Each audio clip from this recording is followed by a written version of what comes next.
Check, testing. Yes, praise God, hallelujah. Ginagari po sa bawat isa, sa mga nunod online, wag po sa Father's House Christian Center, ay papasumula sa luwain ng Panginoon. Naawit tayo sa Diyos na isang masiglang awitin, pagkita natin ng Panginoon. Yes, for all you've done. Praise the Lord. Kalakpakan natin ang Panginoon. Lord God. Praise in the name of our Lord Jesus Christ.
Jesus. Glory, glory to God. Salamat, Panginoon.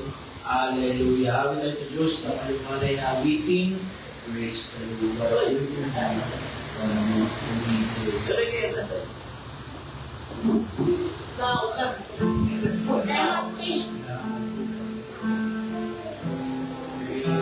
the Lord.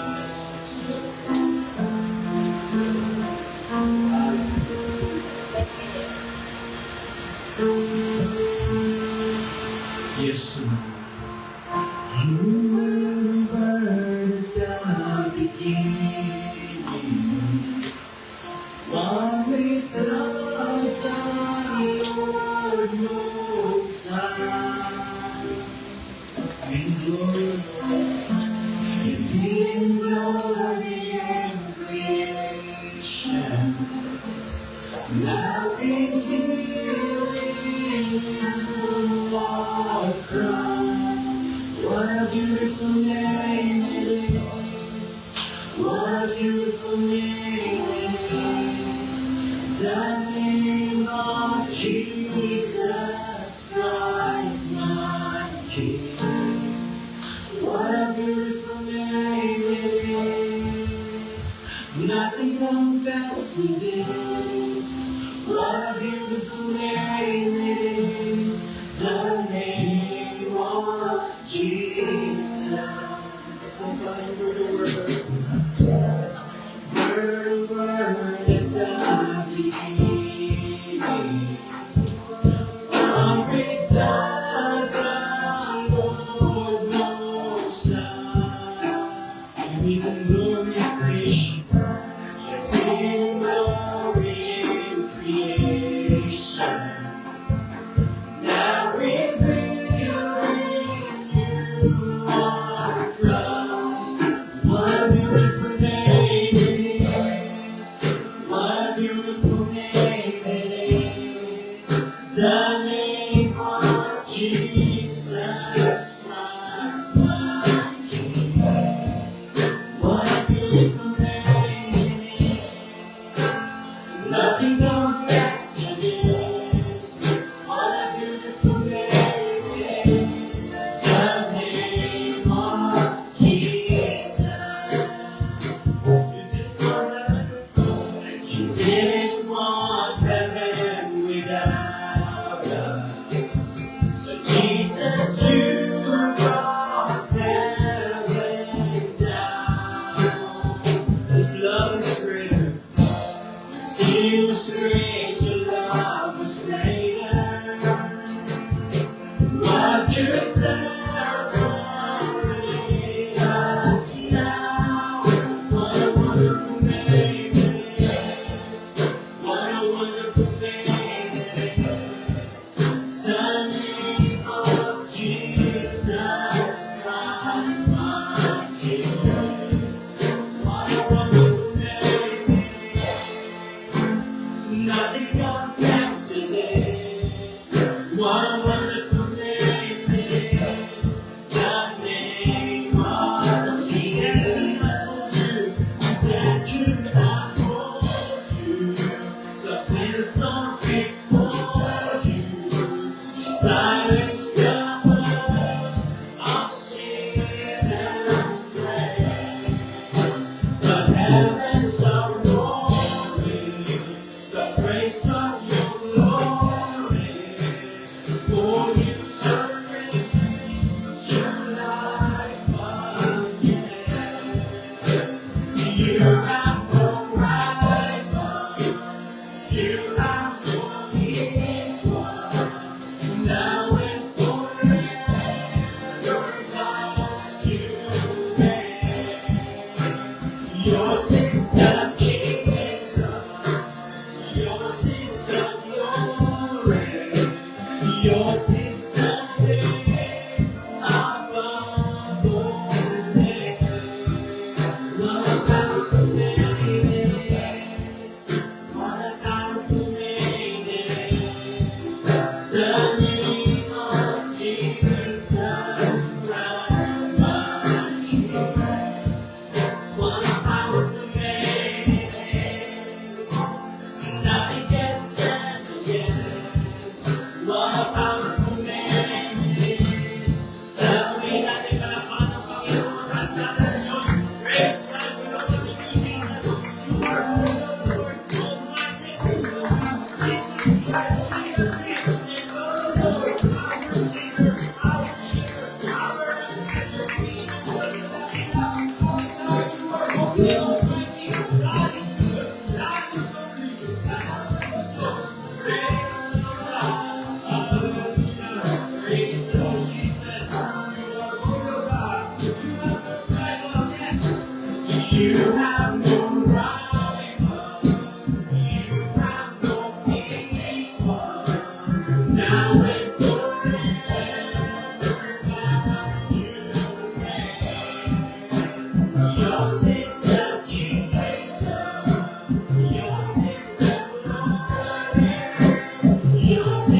the name of Jesus Christ, my King. What a powerful name it is. Nothing can stand against. What a powerful name it is. The name of Jesus. What a powerful name it is. What a powerful name it is. The name of Jesus Christ, my King. What a powerful name it is. Nothing can stand against. What a powerful name it is. The name of Jesus. What a powerful name it is. The name of Jesus. What a powerful name it is. The name of Jesus. Palapalanin po rin ang Diyos. Hallelujah! Praise God! Glory, glory! Thank you, Lord Jesus. Purihin ang Panginoon. Hallelujah! Salamat, salamat. Praise God.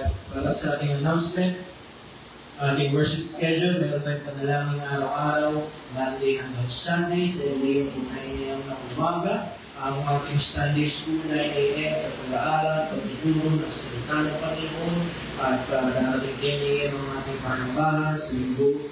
Morning worship natin at 6:30 din sa evening worship. At ang midweek service, every Wednesday po ito, at 6:30 p.m. ng gabi. Praise God. Panalangin natin ang ating bansa, ating Pangulo, President Ferdinand Bongbong Marcos Jr., pati ng mga board and officials.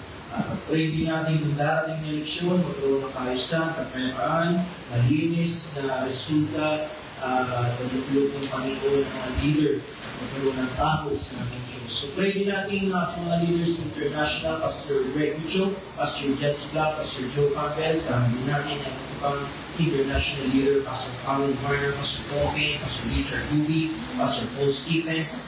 Pray din natin ang ating national leader, Pastor Boyd Cesipina, sa ating ng mga regional leaders, Pastor Frank Valentura, Pastor Naro Utay, Pastor Ernie Yerente, Pastor Charlie Palias, Pastor Yale Sibel, at ang ating Mother Church, Pastor Rico Herrera. Kailangan natin kalakasan ng ating mga pastor, kalusugan, kasilaan, at kasama din ng mga fellow baklaan, daughter churches, Pastor Gerson Balbuena, Pastor Noel Torres, Pastor Richard Isal, Pastor Vincent Saber, Pastor Marzo Llano, Pastor Bob Canyosa, Pastor Santo Paul, Pastor Junay Bechaida, Pastor Melvin David, Pastor Jonathan Chanas, Pastor Jess Pancho, at kasama din ang kanyang may bahay at mga lugar ng ministeryo at pananayayain ng ating Diyos. Sama din natin mag-pray ang ating pastor, ang ating bayan, Pastor Luis Lucena, may sabayan, spiritual breakthrough, financial breakthrough, salvation, deliverance, soul king. Kailangan natin sa sariling lote, sariling sali, transportation vehicle, dahil pa ng Panginoon, pagpalain bawat sa, at ang ating mga healing requests, prayer requests, Secret Garcia, Brother Ron Taro, Bonifacio, Sherry Pedro, Rita Lorena Sada Dulo, Pastor Tongking, Brother John Arlen Mendoza, at ilapit na sa Panginoon ating mga mahal sa buhay, ating mga katrabaho, kaibigan, makilala sa salita ng Diyos, sama natin sa pagtuli sa gawa ng Panginoon. Sama natin pag-pray ang mga every weekend activity natin, Bible studies, teaching survey, it will be announced. International Bible Conference po ay darating na atong next week, May 12 hanggang May 16. At ating new research sa mga later on Sabado, hallelujah, sa mga kagandang ng bansa ang ating pastor ang mga. Praise God. Okay, mga sa panalangin, isa pa, purihin natin palakpakan ng Panginoon at sa ating Diyos. Praise the Lord, glory, glory to Jesus. You are holy, Almighty. Praise God, hallelujah. Praise the Lord, Jesus Christ, you are alive and well, Lord. God, you are holy and almighty. Hallelujah. Maraming makakulis sa natin ng Diyos na malapit sa inyong malang na tulungan, God. Nalalaman namin ang mga nag-mention sa unang lugar ng pagkuwi mo, Panginoon. Ang mga healing request, prayer request, God. Pag-dirigin malako, Diyos. Pag-dirigin sila in Jesus' name, Lord God. Nandalaman namin aming mga leaders, Pastor Greg Mitchell, Pastor Jessica, aming Mother Church, Pastor Rico Herrera, aming national leader, Pastor Boyd Sikina, bigay kalakasan, kalusugan sa aming mga leaders at ng mga susunod na churches, God, ay pagpalayan, kayaan, Panginoon, itong bayang ng Antipolo ay nilalapit namin, Panginoon. Pagbungahin mo, Panginoon, ng mga disciples, prayer warriors, typers, ang mga tao mo, ang mga lingkod mo, Panginoon, na handang makinig ang iyong salita, Panginoon. Gamitin mo kami, abilin sila, Diyos. Salamat, Panginoon. Pagdadala ng iyong salita, Panginoon, pagpalagayan mo, yung bala na labis mo, Diyos. Mag-usap ka, Panginoon, sa aming mga buhay mo ngayon at maghali ka sa aming mga puso. Kung sa magdalangin sa pangalan ni Jesus, Amen. Tayo mga kapuna, praise God, awitan natin ng Panginoon, I've been delivered. Praise the Lord God.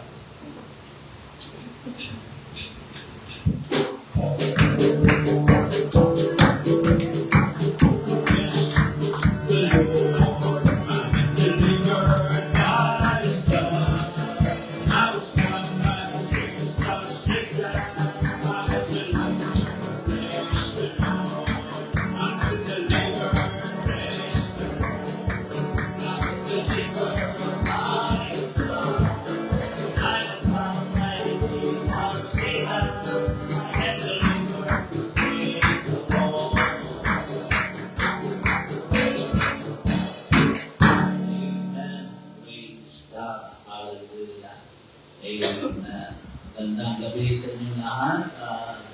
Salamat sa inyong presensya. Amen. Umulan na. Ngayon na uli umulan. Kaya mas bawasan ng init. Okay, so diretso na tayo sa gawain ng ating Panginoong Diyos.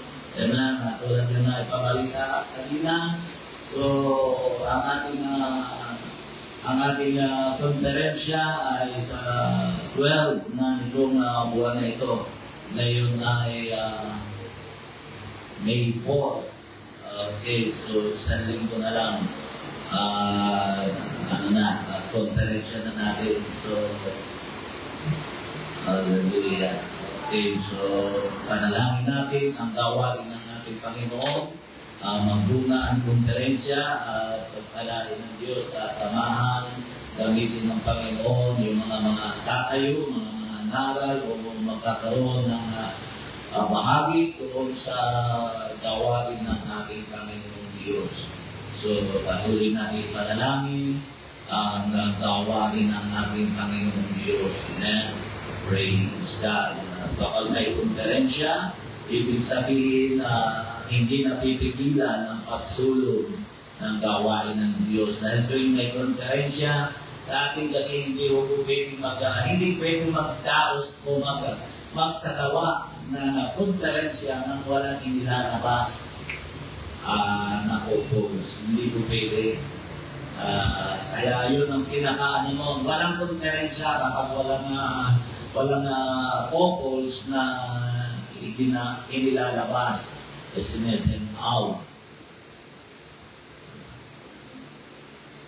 So, kaya tuwing may konferensya ay meron tayong inilalabas na mag-asawa para sa gawain ng aming Panginoon. Kaya sa ngayon ay meron na tayo ng 4,000 churches over the world.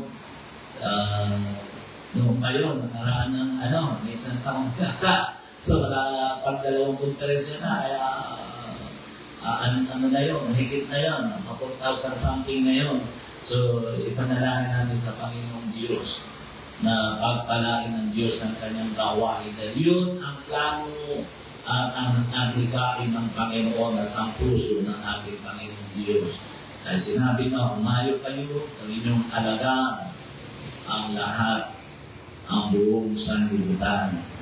Gawing alaga ang buong sanlibutan. Malaki ang pinagkaiba ng gawin mong relihiyoso ang buong sanlibutan. Hindi sinabi ng Panginoon gawing relihiyoso, kundi sinabi ng Panginoon gawin mong alaga ang buong sanlibutan. Praise God. Okay, diretso na tayo. Tulad ng ating parating ginagawa, miligon tayo ng pananalapit para sa gawain ng ating Panginoong Diyos. Amen. So, alam nyo, sabi nga ni Mrs. kanina, ay mahirap daw pag ang pinag-uusapan ay patungkol sa pananalapi. Mahirap daw talakayin sa unahan dahil dito sa pulpito, dahil minsan nga may mga taong hindi nakakaunawa o mahirap ay paabot sa kanila, mahirap abutin ang kanilang kaisipan mga patungkol sa ganitong bagay. Pero hindi dapat ikatakot. Bagamat nung una talaga sa totoo lang, lalo na yung unang pasok ko sa ministry, yung unang-unang kong pagtayo sa unahan, ay talagang may dumalong na isang babae. Ang laki ng signage namin doon sa labas, mapaalaki ng signage namin. Wala sinabi yung signage na yan. Anong laki, may dumalong isang babae. Magbatangas kayo. Sabi nga niya, akala ko kung malaking fellowship na kasi ang laki ko ng signage nyo sa labas. Siya lang yung listener ko. Siya lang ang sa kasi message. Natin nagpapakinig, pero nagpatuloy yun. Yun yung unang-unang mga sabi ko, hindi na bumalik Pag nag-ano ako ng diving, pag ako'y ng dito, baka hindi na bumalik. Talagang mahirap. Pero yung dumalo na yun, sa niwala yun sa hindi, talaga siya nagpatuloy. Nagpatuloy yung babae na yun. So, ganun pa man, ito ang prinsipyo ng ating Panginoon. Wala namang panukala, wala namang mabuting bagay na mapagtatagumpay mo nang hindi ka gagastos ng pananalapi. Kahit ano, kahit ang natulad ngayon, eleksyon, hindi naman lahat na tumatakbo ay masasabi natin pera-pera lang yan o ano lang yan. Meron naman talaga din totoo. Merong totoo dyan.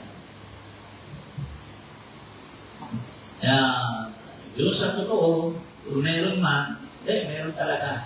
Meron. Kung meron man, kahit gano'ng kaganda yung panukala niya, yung plataforma niya, kung hindi siya susuportahan ng tao, hindi na magagawa. So yun ang ibig sabihin. Kahit gano'ng kaganda ang ambisyon ng church na ito, kung walang susuporta, kung walang makakaunawa ng kahalagahan ng gawain ng Diyos, lahat ng bagay, kahit anong bagay na mabuti, sinusuportahan ng pera yan. Ni-involve ka pa na nalapin yan. Kung wala susuporta, nanatiling panukala. Walang nangyayari. Kaya, kanina talaga, hindi ko maiwasan na kasi nakahamon talaga ako. Pag nakakakita talaga ako ng ano yung kalooban ko, pag nakakakita ako ng mga tao talaga nagsasakawa ng kalooban ng Diyos. Amazed ako talaga. Alam mo na pag sa usapin ng pananalapi. Then ang mahirap pag pananalapi, sabi ko sa inyo, mahirap ang usapin yan. Pag lalo na pag-usapin ay pananalapi. Kaya huwag natin kalimutan si Judas na lumagdalaglag sa pananalapi. Diba? Bilhin mo, in-appoint na apostol. Wala palang katapatan sa pananalapi. Yung palang naliliko doon sa gawain ng Panginoon, na pamamagitan ni Jesus, kinukuha pala niya yun. Inihayag yun ni Juan. Diba? Na kanyang ninanakaw. Meron din akong ito'y kasaysayan, karanasan ni Pastor Naro. Nagkaroon si Pastor Naro ng disciple. Yung disciple na yun, minsan siya yung lumiligo, nagtatuklasan niya, doon sa lumiligo, kinukuha niya. Ay nagkataon, sabi ko, Pastor, paano mo nasabi? Ay nawala yung 500 eh. Ay ako, ang ibinigay ko yung 500. Ay bakit nawala? Yun lang ang nag-iisang yung 500. Nawala. Buti sana kung mayroon pa 500 doon sa yun, maaari yung akin. Sabi ko, ay yung paano pa, malirang na ng pera ng Kung na 5,000, bigyan mo 5,000, wala na 5,000. Ibig sabihin, kung ang pagkatapos niya na siguro, sinisilip na niya sa bansa. Ang ibig kong tukuyin, kung ano, hanggang kayo hindi ka makabalik sa Panginoon at ikahos na nakikahos ng buhay. Yung nasabi ni Pastor Naro sa aralan niya, hindi aalis ng buhay niya. Naliwala, dahil sa ginawa niya. Pero yung nilihin niya, hindi niya sinabi na nabisto na siya. Kaya na sinabi na, sinabi niya sa akin, ano yun, kilala ko yun. Yung, ano yun, naging miyembro niya na yung kilala ko. Kaya yun, ang ibig ko sabihin, pagdating sa usapin ng pananalapi ng kakahilan. Kasi nga ang salapi ay kadugtong ng puso ng tao. Ganyan yun.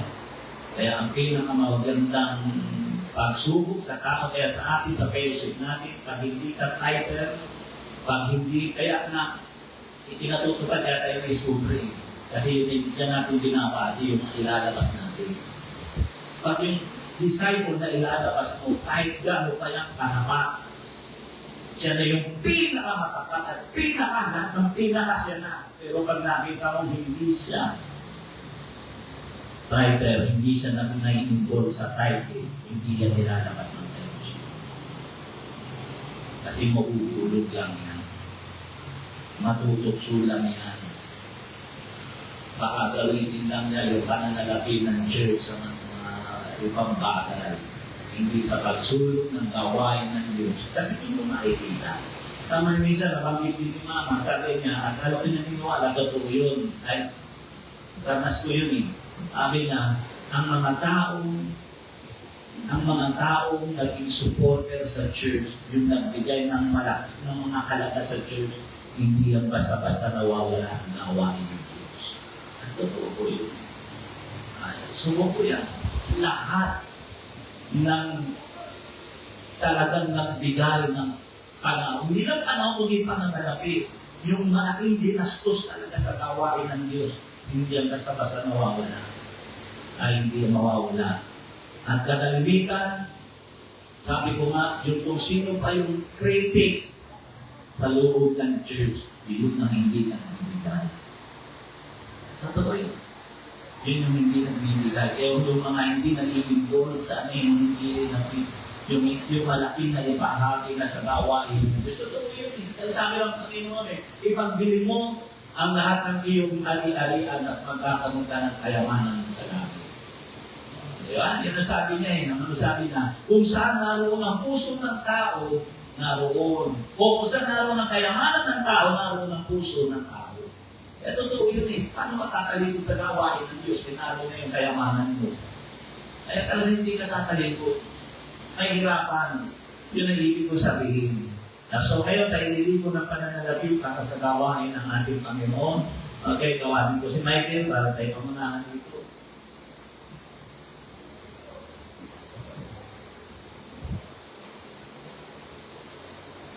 Okay, tayo manalangin sa Panginoon, dakila at tapat na Diyos. Marami pong salamat sa iyong kabutihan. Maraming salamat sa lahat ng bagay na iyong ginagawa. Ikaw ang magpala, dakilang Diyos sa iyong mga anak, dakilang Diyos. Marami pong salamat, Panginoon, sa iyong kabutihan sa pangalan ni Jesus. Amen. Praise God. Minsan pa, I got my mind made up.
bless you po sa inyong lahat. Pagpalain kayo ng ating Panginoon na makapangyarihan sa lahat. Ang dalangin ko ay ibalik ng Panginoon at maranasan ninyo ang blessing ng ating Panginoon. Hindi lang sa material na bagay, kundi sa maraming bagay.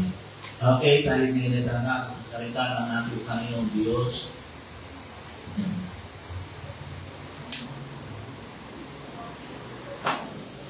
Isang bagay ang hindi ko rin malimutan na aking naging karanasan dito mismo, dito sa church na ito. Minsan may tao lumapit sa amin. Una sa akin, yun sa pangalawang pagkakataon kay Mrs. Ewan ko kung tanda pa rin ni Mrs. Na tuwing matatapos yung gawain, lagi biglang may dumarating dyan na hindi ko alam kung naandun lang sa isang kanto at nag-aabang lang doon matapos. Ang aking daan dyan, may daan na may motor parang ang haba ng buhok. Ang itsura niya, mahaba ang buhok, parang rockstar. Madaling salita, walang maayos na personalidad ang itsura. Na ibig ko sabihin, hindi ko pinipintasan kundi yung kanyang itsura, yung kanyang pananamit. Sa salita pa lang niya, mag-aalilangan ka na dahil mahalata mo na nagkakahilang siya ng kwento. Na-aksidente daw yung kanyang misis, na-aksidente daw sila, at yung misis niya ay kasalukuyan na sa ospital. Yung kanyang asawa, humihingi siya ng tulong, medyo ka-English pa siya, para siguro palabasin niya na siya yung intelligent tao. Pero pag talagang pinagbatayan mo yung kanlabas ng anyo, nanggagaw kayo isipin mo hindi matiling tao. Dahil nga sa itsura niya. Pero ang pakilala niya, siya ay Christian, praise the Lord pa siya kung magsalita. Kilala ko kanya ng Ay sa totoo lang, yung mga oras na yun, talaga pala akong pera noon. Nagkakaisikil pa ako noon. Panahon na yan ako, sarili ka rin tricycle, nagka-tricycle pa ako noon. Sabi ko sa kanya, alam mo lang, sa totoo lang, wala akong pera. Sabi ko sa kanya, nahimingi siya ng konting tulong daw eh. Sabi ko sa kanya sitwasyon mo, sa totoo lang, wala kaming pundo para sa ganyan. Dahil doon na pioneering kami, wala kaming pundo sa ganyan. Alam mo, ang dapat mong dapitan dyan ay yung mga nasa kinaukulan. Kasi meron ang gobyerno natin, may nakalaan sa ganyan. Andiyan ang DSWD, andiyan yung mga sanay ng gobyerno na pinutulong sa inyo.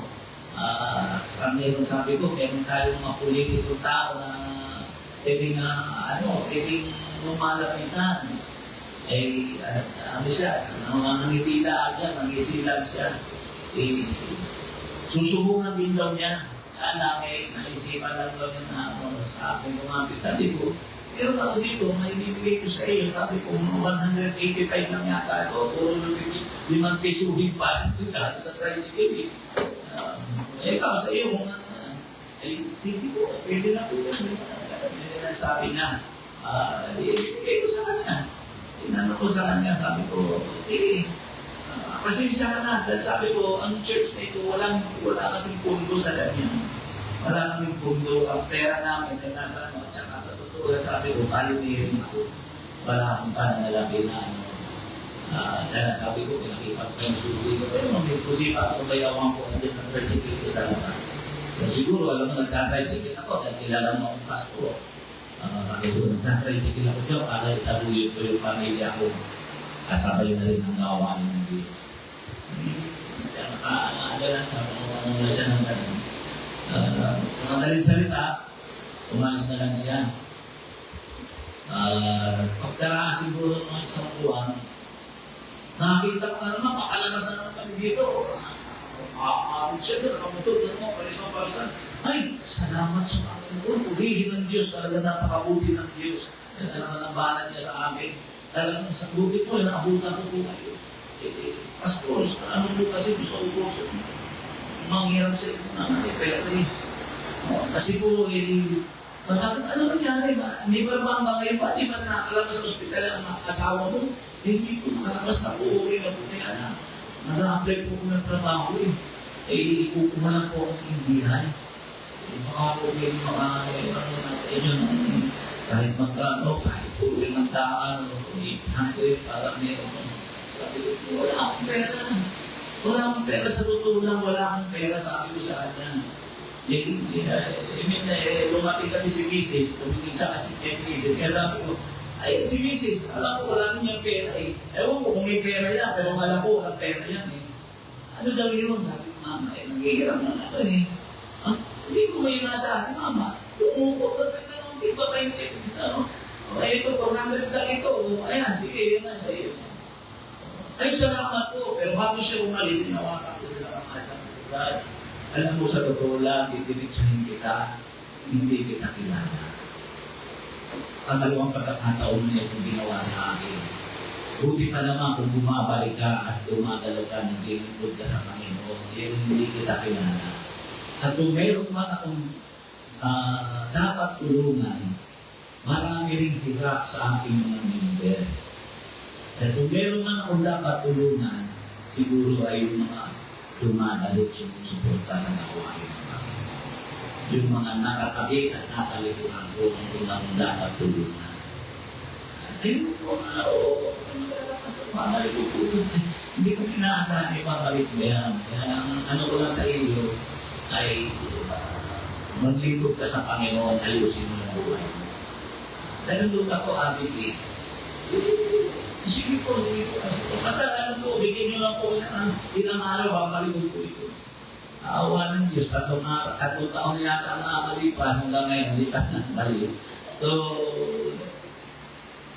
yun ang ibig ko sabihin, kung bakit ito introduction sa inyo, kasi nangangaral ako o kukunin din aking pangangaral sa aklat ng Proverbs chapter 3, beginning verse 27 to 28. At ito'y may pinalaman sa mabuting bagay, yung paggawa ng mabuting. Ganito yung nakalagay. Proverbs chapter 3, verse 27 to 28. Huwag mong itain ang mabuti sa pinauukulan pagka nasa kapangyarihan ng iyong kamay na ito'y gawin. Huwag mong sabihin sa iyong kapwa, yumaon ka at bumalik ka ulit at bukas ay magbibigay ako pagka ikaw ay mayroon. Purihin ang pagkabasa ng salita ng ating Panginoon. Tayo muna ay panandali ang mga nanging dakila at tapat na Diyos. Salamat po, Panginoon, sa iyong kabutihan. Salamat po, Panginoon, sa iyong biyaya na iyong ginagawa. Pagpalain mo, Panginoon, ang iyong salita. At samahan mo ng iyong banal na Espiritu, maunawaan namin ng iyong mga anak namin, Panginoon, ang nais mong ipaabot sa aming buhay.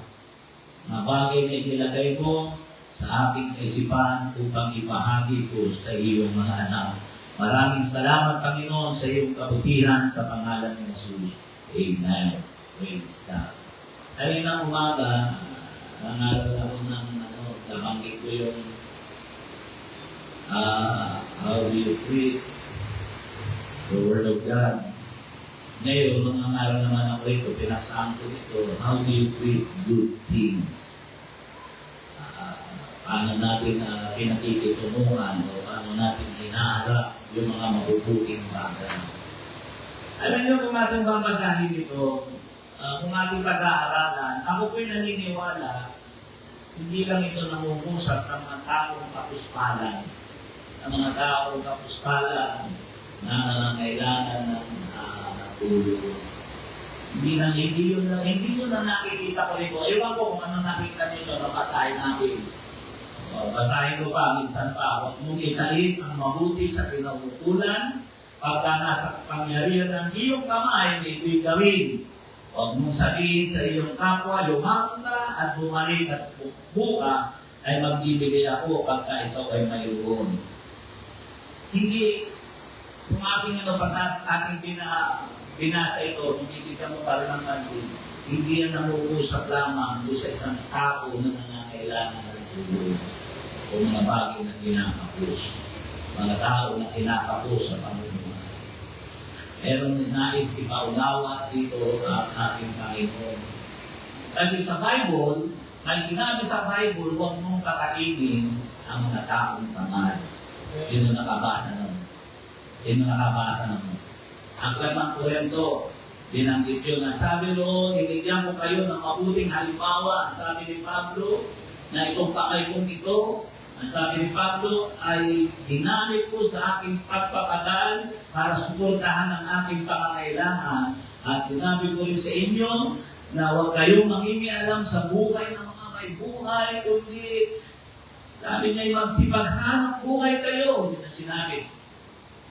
Sapagkat hindi marapat kakalinin ang mga taong ayaw ilawa ang kanilang mga kamay. Yun yung ibig ko sabihin. Kaya kung bibigyan mo ng pansin, binibigyan ka ng Diyos ng karupong doon. At tulad na lang nakita ko, yung appearance ng tao.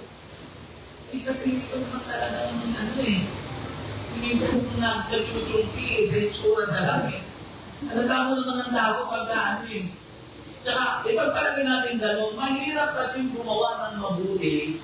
Yung gagawa mo ng mabuti, alam mo walang disiplina sa katawan. Bawa, gagawa mo ng mabuti, alam mo naman kung bakit naghihirap. Alam mo naman pataas-taas naman pa sa loob ng bahay nila. Tapos ayaw magtrabaho. Tapos kinakapos. Kita mo naman sa halip na unahin ng pamilya, kilala mo, may alagang manok, pero walang pambili ng bigas.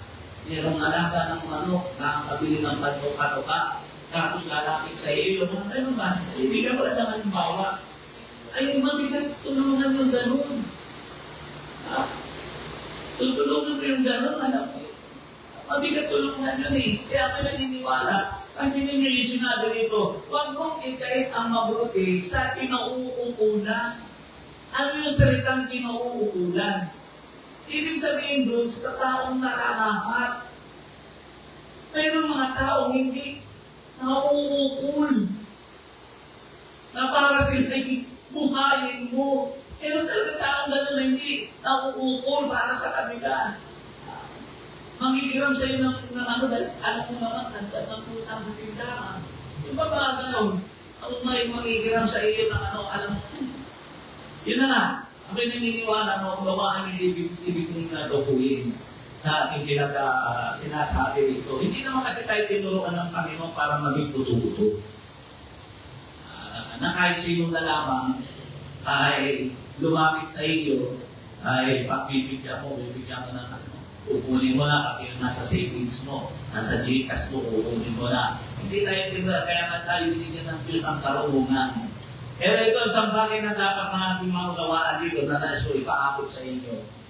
Ang nakikita ko rito, huwag mong ikait ang mabuti sa kinauukulan pagka nasa kapangyarihan ng iyong pananitulog. Ang unang nakikita ko rito, hindi lang yan ang nakikita ko dyan, hindi lang sa tao naglalako. Kundi ang nakikita ko dyan, huwag mong ipagpabukas ang pwede mong gawin ngayon. Yun ang nakikita ko diyan.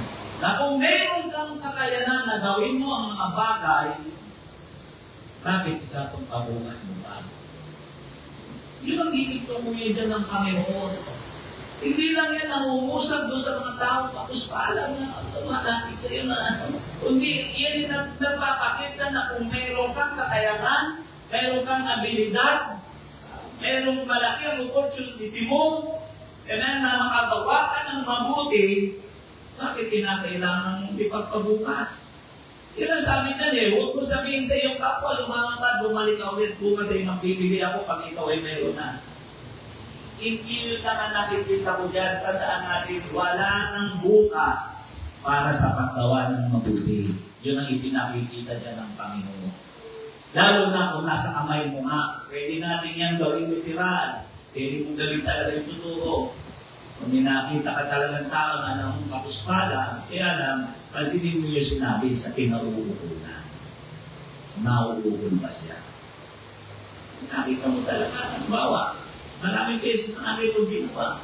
May nakita kami kapatid na mabait siya, talagang unattended, talagang yung buhay niya, inilalapit niya sa gawain ng Panginoon, kaya nang walang kakayanan yung magulang niya na siya pag-aralin. Tinutog natin yung Jesus. pinag-aaral natin. Binibigyan-bigyan natin ng bako.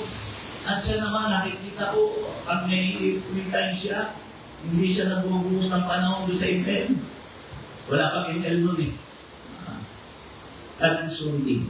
Ngayon pa ako gusto nung ginagawa niya, pagkalabas niya ng school, aalis siya at pupunta siya doon sa nagtuturo siya, nagtututor siya. Doon ginagawa niya income yun. Ganun ang ginagawa niya. So sa madaling salita, yung mga ganun, yung dinararapat talaga tulungan. Pero katulad nga na sinabi ko, bukod doon, may iba pa akong nais ipaabot dito sa inyo. Ano na nakikita ko nga rito, wala nang bukas para sa paggawa ng mabuti. Isang bagay, ang paggawa ng mabuti ay hindi dapat pinag-iisipan. Ano kasi, bakit nga ba minsan, kahit hindi tama o hindi mabuti, ay nagagawa ng tao ng biglangan. Yung hindi tama na gawin, pero ginagawa ng tao nang hindi nag-iisip. Biglangan. Kaya isa nagsasabi niya, sir, pasensya na po kayo, nakasubo lamang po ako. Bakit hindi mo kami nag-isipin? Ano yung ginagawa mo? Naligaw ko, may asawa ka na. Babagal yung sistema, ano? Di ba? Pero pagdating sa mga bagay na mabuti, hayaan mo, Pastor, pag-iisipan. Hayaan mo, Pastor, darating din tayo dyan.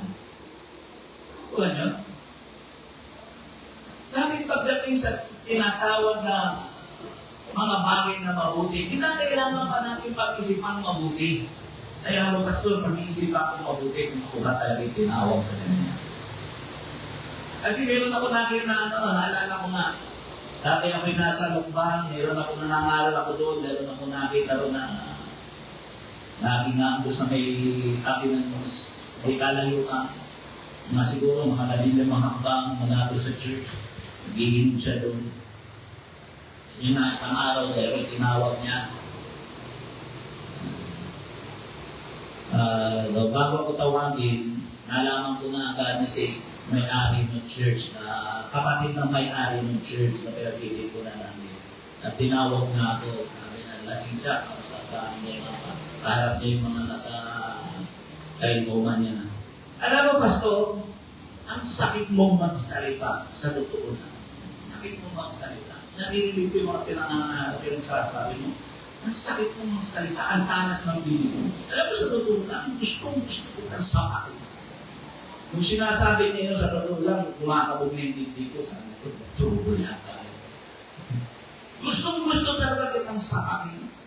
Kaya lang, pag nakikinig ko, pinakikinggan ko yung sinasabi mo. Totoo eh. Totoo lahat yung sinasabi mo. Nung makasulong ko, nung sinabi mo yung gano'n, ay, salita mo ng Diyos yun eh, kaya totoo ko talaga yun. At sumunod yung isang araw eh, pumasok. Hayaan mo, Pastor, at pag-iisipan mo yan. Yan ang ibig ko sabihin. Bakit pagdating sa mabubuting bagay, kailangan pang pag-isipan?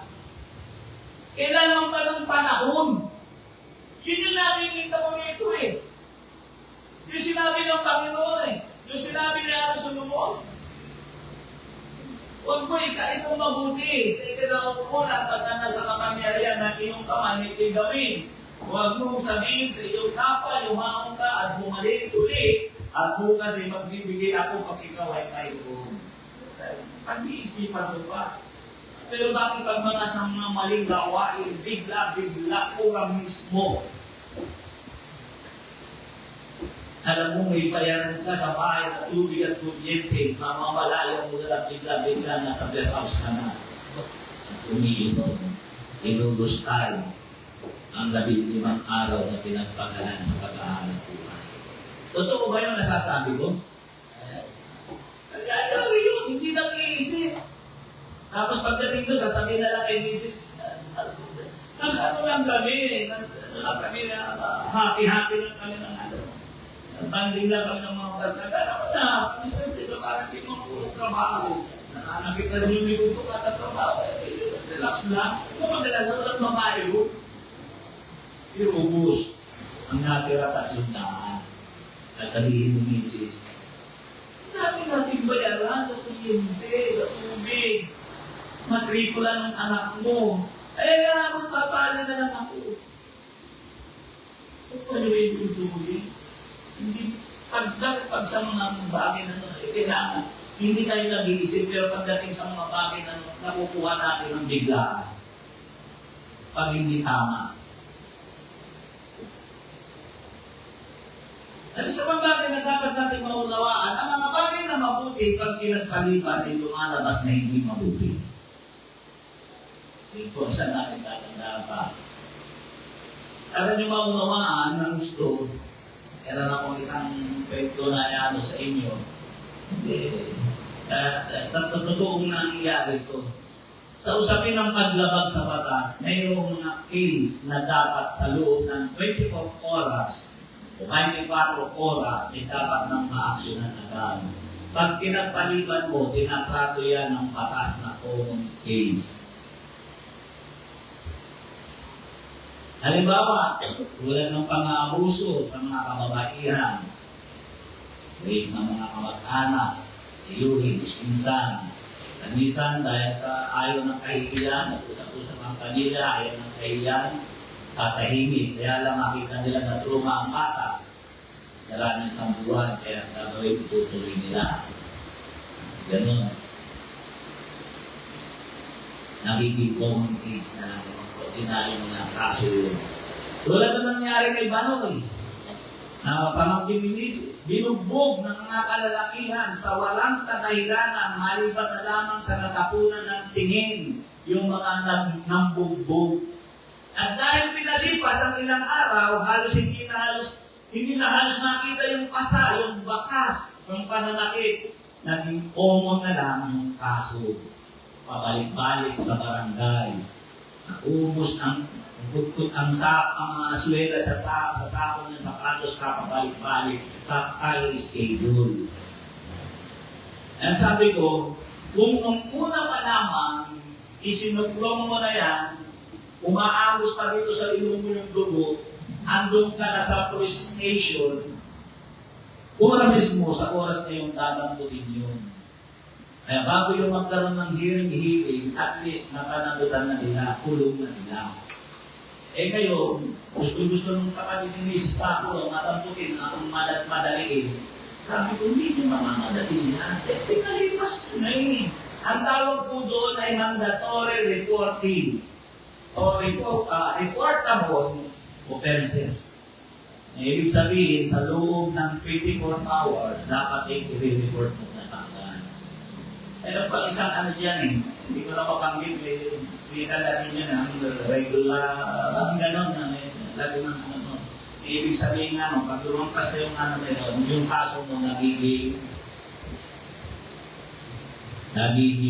ordinary. Dadaan sa ordinaryong proseso, napakatagal, parang binibinbing pa. So, nakuha niyo ibig sabihin. Kung totoo yan sa batas, totoo din yan sa akin. Totoo yan. Ang sampagay na mabuti, kapag pinapagpalipan mo, lumalabas na hindi mabuti. Pangalawa, at dito ko na ito tatapusin, bakit kailangan mahantala ang mga bagay na mabuti? Ang bagay na mabuti, bakit kinagay? Kaya sabi nga ng Solomon, huwag mong sasabihin na bumalik ka bukas. Ano kayo, nangungusap pa talaga sa pera yun? Nangungusap ba yun talaga sa material na bahay? Ang pinaniniwala, hindi yun lang, hindi mo napakita doon, ni Haring Solomon. At yun na nga, nais kong bigyan na pangungusap na yun, bakit kailangan maantala ang mga bagay na mabuti? At sino po mabuti halimbawa rito, di ba ang ginawa ni Jonas? Inutusan ng Panginoon si Jonas na pumunta sa Nineveh para mangaral. Masama ba ang mangaral? Di ba mabuti? Pero alam ko, ang plano ni Jonas, i-delay. Kaya pumunta siya ng Tarsus. Sumakay siya ng bangka papuntang Tarsus. Tarsis yata ang pagkabanggit. Ano nangyari? Binabiyo. Bakit? Dahil inantala niya Kasi ayaw nang maligtas yung mga taga-Nineveh. Kasi kaaway ng bansang Israel yun.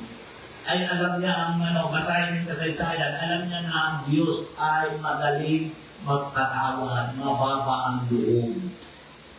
Madali niyang pawiin yung kanyang mga sinasabing masamang bagay na gagawin niya. Kaya ang ginawa niya, inantala niya.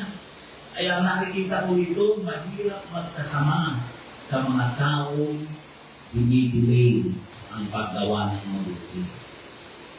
Kasi mapapahama ka dyan. Kaya yung lahat ng kasama doon sa barko, tingnan mo, kasama sila sa muntik ng mamatay. Dahil yung barko ay halos lulubo. Anong ginawa nila? Yung mga ilipon nila, naipundar nila sa Saudi, naitapon lang nila sa dagat. Diba? Lahat ng mga sinilot nila, pinundar nila, tapon lahat sa dagat. Walang natira, para lang gumaan ng barko. Inihabis nila lahat ng kagamitan nila. Ang ibig kong nakita dito, anong dahilan? Bakit ganon? So sa madaling salita, hindi kalooban ng Diyos na naaantala ang mga bagay na mabuti. Hindi ang kalooban ng Diyos. Yun ang sinasabi dyan sa ating pinag-aaralan. Tandaan natin, at kanina nabanggit ko, meron lumapit sa akin na parang akong titignan mo para talaga.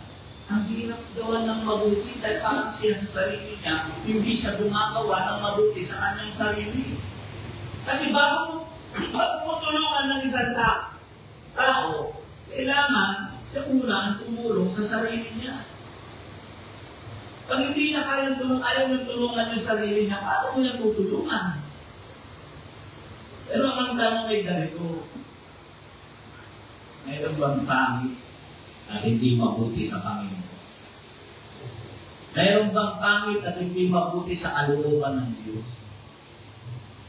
Bakit minsan? Ito sinabi, sa kinauukulan. Di ba? Ito na sinabi, huwag mong iatras ang isang bagay na mabuti na pwede mong gawin sa kinauukulan. Alisin natin ang tinutukoy doon ng mga taong kapuspala. Hindi lang yun. Ang isipin mo ron, mayroon bang pangit sa personalidad ng ating Panginoon? Mayroon bang hindi maganda sa saloobin ng Panginoon?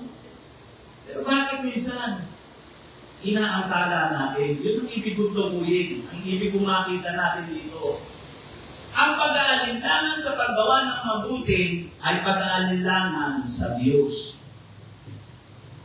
Isang halimbawa, gagamitin ulit dito yung the rich young ruler. Diba? Ang sabi ng mabuting guro. Sinagot siya ng Panginoon eh. Ba't tinatawag mo mabuti? Iisa lamang ang mabuti. Ang Diyos. Tinanong niya kung anong gagawin niya para siya maligtas. Ano sabi ng Panginoon? Tinanong Lucas 18:18 at tinanong siya ng isang pinuno at sinasabi, mabuting guro, anong gagawin ko upang maramdaman ng walang hanggang buhay? Hindi ko nababasahin yung kasunod. Alam niyo na yung takbo ng istorya. Anong sabi ng Panginoon? Ipagbili mo ang lahat ng iyong kali-kalihan. Ipamahagi mo sa lupa at sumunod ka sa akin. Magkakaroon ka ng kayamanan sa langit. Minsan, meron akong kaibigan, meron siyang hardware sa bank.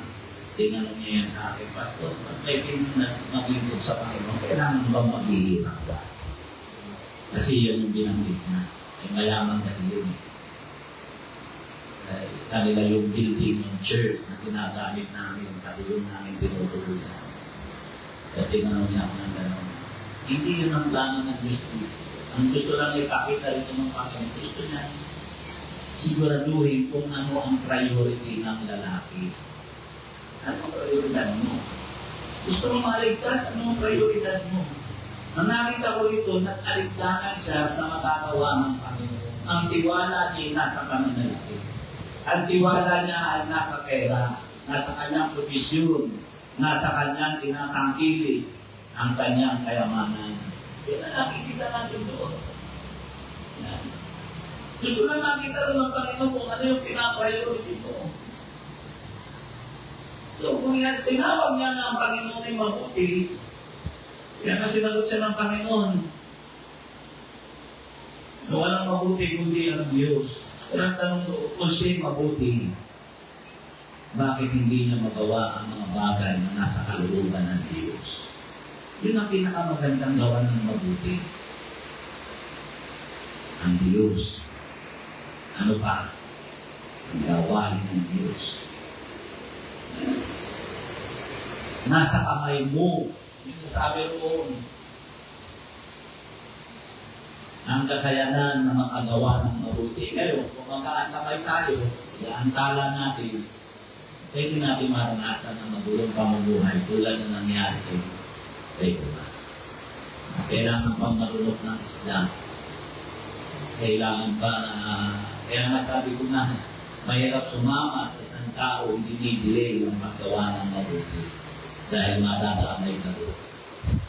Si Zaccheo ay naligtas dahil sa mga bagay na kanyang ginawa. Alam natin yun. Ang nakita ko sa kanya ay kabaligtaran ng tinagurian the rich young woman. Mayaman si Zaccheo. Napakayaman dito sa Zaccheo. Pero ang nakita ko dito, hindi siya nakapagintay para sa paggawa ng mabuti. Hindi siya nakapagintay. Tao siya kamala.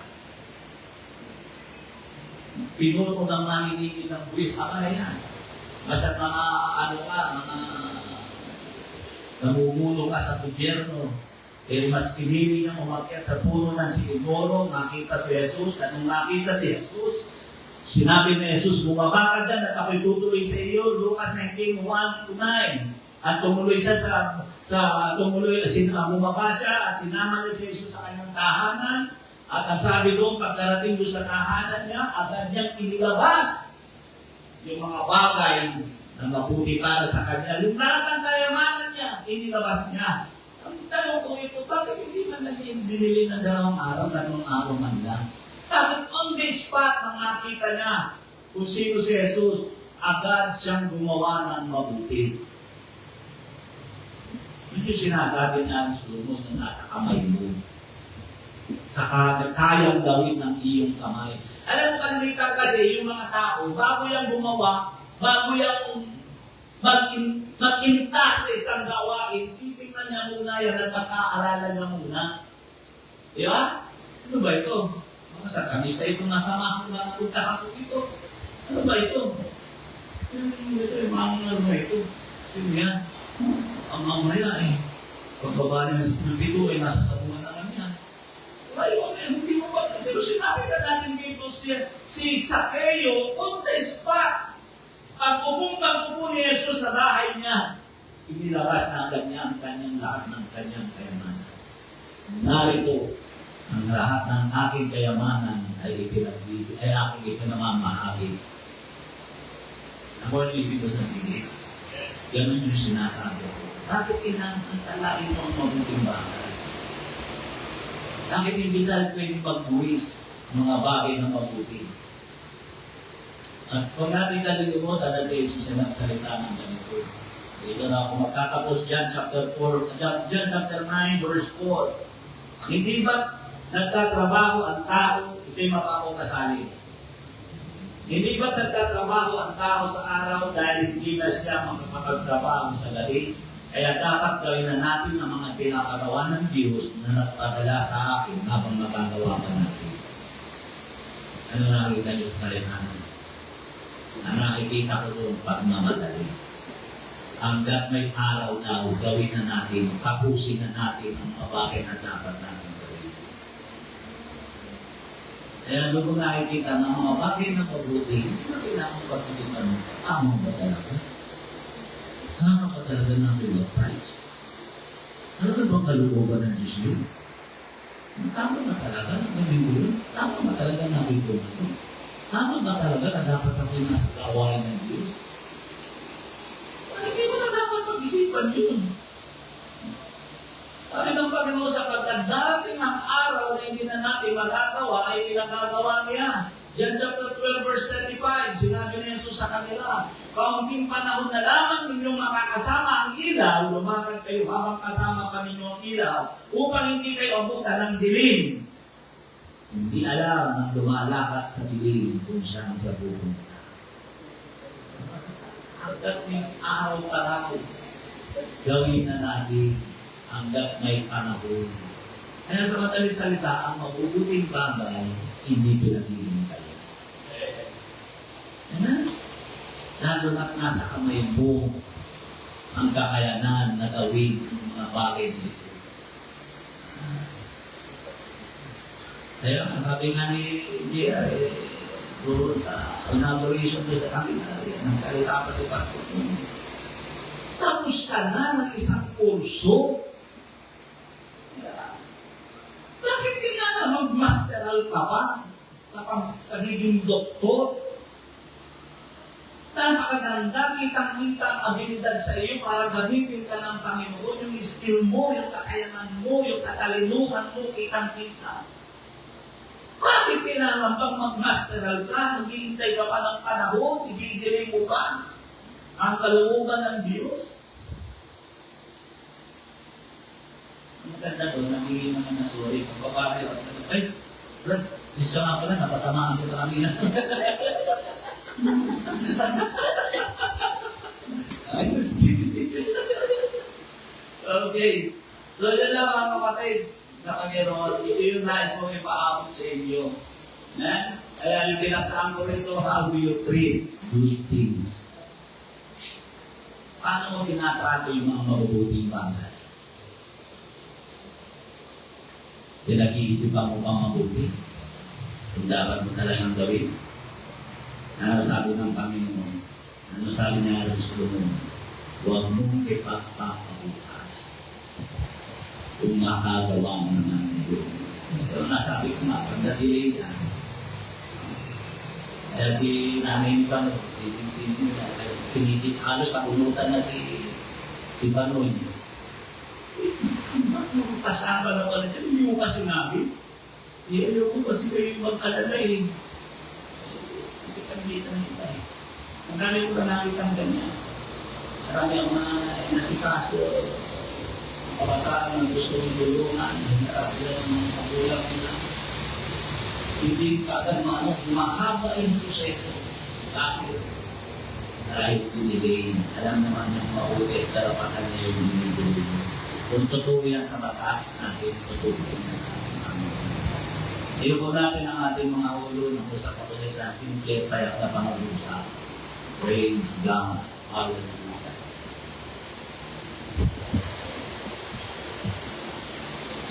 Kaya tayo ay aawit sa ating Panginoong Yesus ang isang awitin.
Ayaw natin tumayo, gawin na natin ng Panginoon.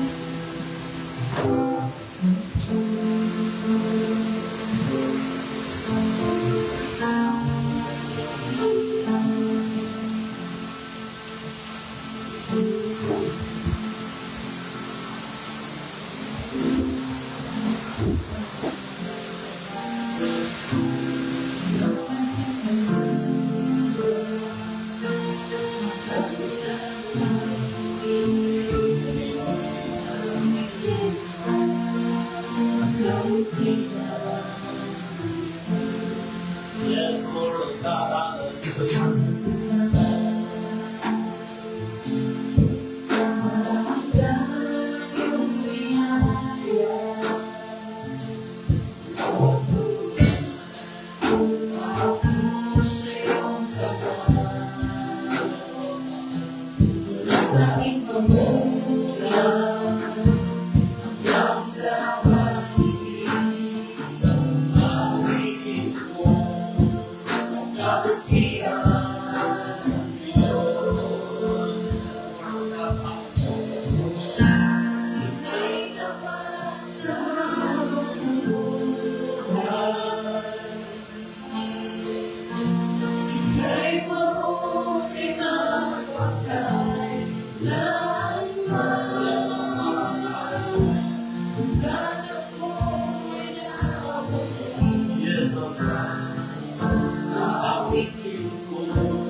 Yes, amen. Nakakikibig ang aming Panginoon.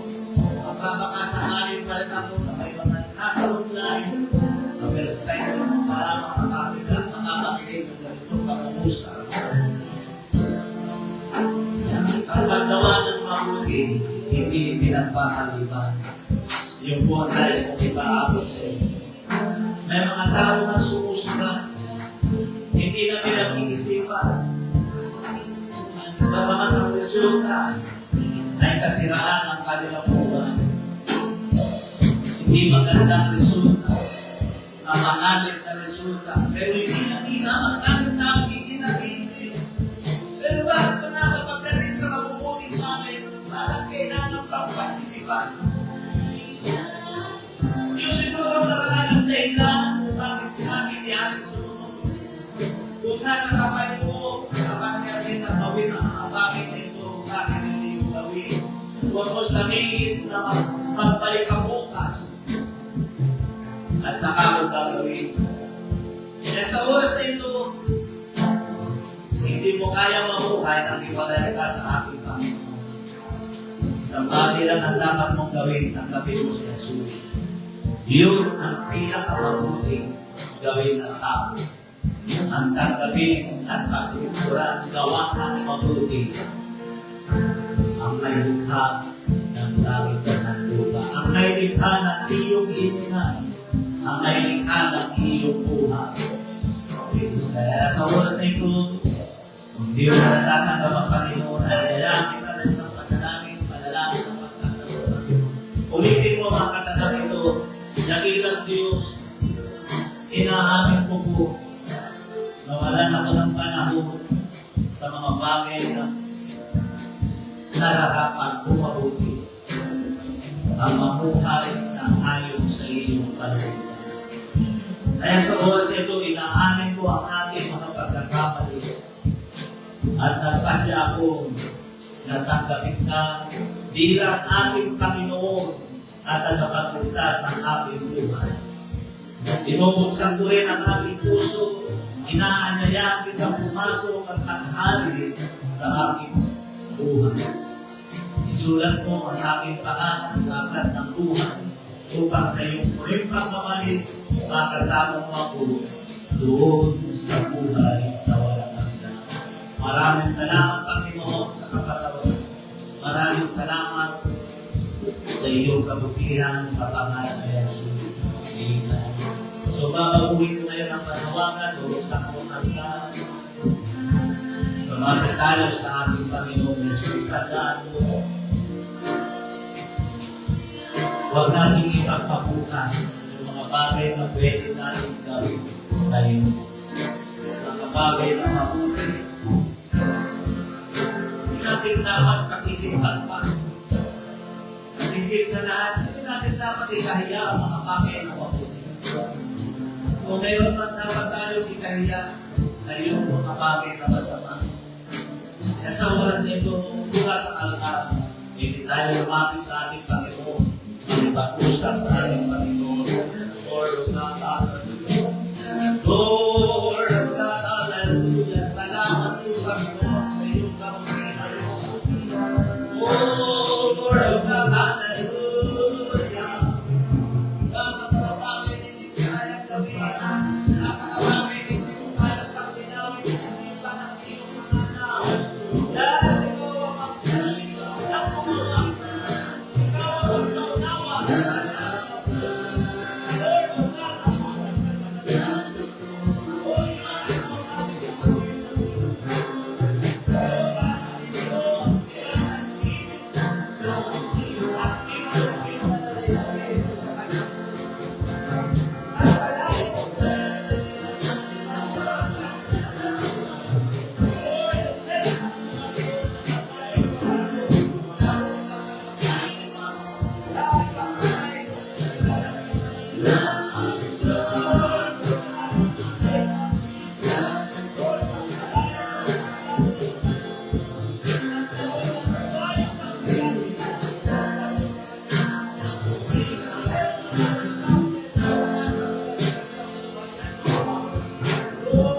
at dakilang Diyos ay biyaya. O sa pangalan ni Jesus, lahat ng mga bagay na hindi ko kayang gawin, mga bagay na hindi ko kayang paglinawin, dakilang Diyos, ikaw ang gumawa sa puso ng iyong mga anak. Maraming salamat, Panginoon, sa pangalan ni Jesus. Amen. Praise God. Isa po tayo at magandang gabi sa inyo na.